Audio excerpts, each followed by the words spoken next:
il y a deux choses. Il y a le comportement de l'humanité et il y a les changements climatiques. Alors, toutes les preuves semblent être là que c'est le comportement des humains qui induit aujourd'hui un changement climatique important qui a des répercussions, bien sûr, sur toute la planète et sur toutes les autres formes de vie. Néanmoins, j'aurais aussi une question. Il existe des risques climatiques ou des risques de catastrophes naturelles qui inspirent énormément, qui sont des sujets de fiction. Est-ce qu'il y en a parmi ceux-là qui vous intriguent? Alors, on parle pas forcément de réchauffement climatique tel qu'on le conçoit là, mais de façon plus générale. Par exemple, quand d'un seul coup, la planète a été modifiée, là, c'est pas forcément lié au réchauffement climatique tel qu'on l'envisage aujourd'hui.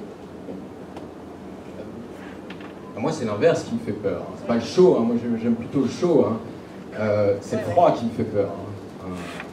Et là, dans mon bouquin, c'est la glaciation, ce que je racontais tout à l'heure. Moi, c'est un truc qui m'a toujours angoissé, la glaciation. Parce que bon, dans l'histoire, quand on était gamin, on apprenait que les ancêtres, etc., les hommes préhistoriques, il y a ne serait-ce que 10-15 000 ans, suivaient, traquaient, chassaient les troupeaux de rennes en France, parce que la France était couverte de végétation un peu de steppe, etc., et que le froid descendait très dans le sud. Et bon, on apprend ça, que voilà, c'est le passé, ça n'appartient plus, ça fait partie de l'histoire de la Terre. Mais putain, dans 30 000 ans, ça va revenir. Les glaciers, lors de la déglaciation, descendaient, la banquise descendait jusqu'à Calais. Et les glaciers descendaient jusqu'à Lyon. Donc tout le nord de la France était couvert de glaciers. Si la situation arrive aujourd'hui, qu'est-ce qui va se passer?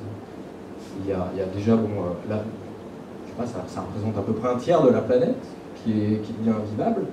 Donc ça veut dire peut-être pas un tiers de la population mondiale, mais pas très loin, qui doit migrer ailleurs. Et ça, c'est pas une vue de l'esprit. Une glaciation, il va y avoir une glaciation. Alors certains scientifiques disent que la prochaine glaciation va peut-être sauter grâce au réchauffement climatique. Donc celle qui est prévue dans 30 000 ans, bon voilà, on va peut-être y échapper. Donc ça veut dire qu'on passe à la suivante, et la suivante sera suffisamment forte pour ne pas être zappée à cause de la hausse des températures. Bon là, ça nous amène loin, ça nous amène dans plus de 100 000 ans. Bon, c'est peut-être difficile de mettre ça dans les modèles des scientifiques. Enfin, en tout cas, moi, c'est quelque chose qui m'angoisse, de savoir, c'est pas moi qui vivrai, c'est pas mes petits-enfants, pas mes arrière-petits-enfants, mais de savoir qu'un jour ou l'autre, l'humanité devra faire face à cette échéance-là, et à l'échelle de l'espèce humaine, 30 000 ans, c'est pas si loin que ça, quoi. L'homo sapiens à 200 000 ans. Bon, les choses s'accélèrent un petit peu aujourd'hui, depuis 2000 ans. Donc on aura des moyens techniques, etc. Est-ce qu'on sera sur notre planète? En tout cas, si on n'a pas la possibilité de s'échapper sur notre planète, ça va créer un merdier pas possible sur nous. Je peux réagir.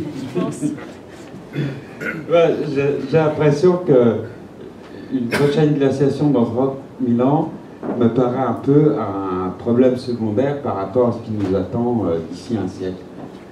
Ce qui est beaucoup plus proche. Bon, c'est vrai que ça peut être un sujet d'inquiétude. En tout cas, ça peut être un passionnant sujet de romans d'anticipation. Et moi, je pense à des romans d'anticipation que j'ai lus sur la glaciation, genre Le navire des glaces de Michael Moorcock ou La compagnie des glaces de J.J. Arnaud, qui sont passionnants et qui sont... Mais ça peut être effectivement un sujet excitant d'anticipation sur un avenir lointain. Ceci dit, même si le réchauffement climatique actuel n'empêche pas la prochaine glaciation dans 30 000 ans, le problème est, si je peux dire, cuisant. Et pas à l'échelle de 30 000 ans, à l'échelle d'un siècle. Parce que certains scientifiques, parmi les plus pessimistes, et auxquels malheureusement je crois, prédisent la fin de l'humanité pour le prochain siècle, pas pour 30 000 ans. Donc, parce que on vivra dans des conditions telles que la vie humaine sur Terre, dans les conditions qu'on connaît de confort, du moins, et possibilités qu'on connaît actuellement, seront plus possibles. On peut atteindre sur Terre des températures supérieures à 100 degrés dans certains endroits. Il y aura des catastrophes naturelles auprès desquelles celles qu'on connaît actuellement ne seront que de jolies risées et de douces brises. Et en tout cas, même si l'humanité n'y succombe pas dans son ensemble, et je ne crois pas qu'elle succombera parce qu'on est plus tenace que des cafards, en tout cas, la civilisation ne va pas tenir le coup. Les coûts et l'ampleur des catastrophes feront que notre société moyennement à dominance occidentale telle qu'on la connaît va s'effondrer, de toute façon, d'ici, à mon avis, un siècle. Donc on va revenir à un âge, je dirais, auprès duquel... l'âge des cavernes. Ouais, quasiment l'âge des cavernes. C'est comme si... voilà. Quasiment l'âge des cavernes, avec en plus la connaissance de savoir que nous avons contribué à cet effondrement, la culpabilité qui va en découler, et du coup un comportement psychologique, je dirais, assez proche de la paranoïa. Enfin, moi, ça me titille beaucoup. D'ailleurs, ça va être à peu près l'objet de mon troisième roman. Mais bon, ça, c'est peut-être un autre sujet. Mais je pense que nos petits-enfants ou arrière-petits-enfants vont avoir beaucoup de mouvements à se faire et vont vivre des temps extrêmement difficiles. Et ça, c'est pas de la spéculation de l'auteur de SF. Pour moi, c'est une conviction profonde.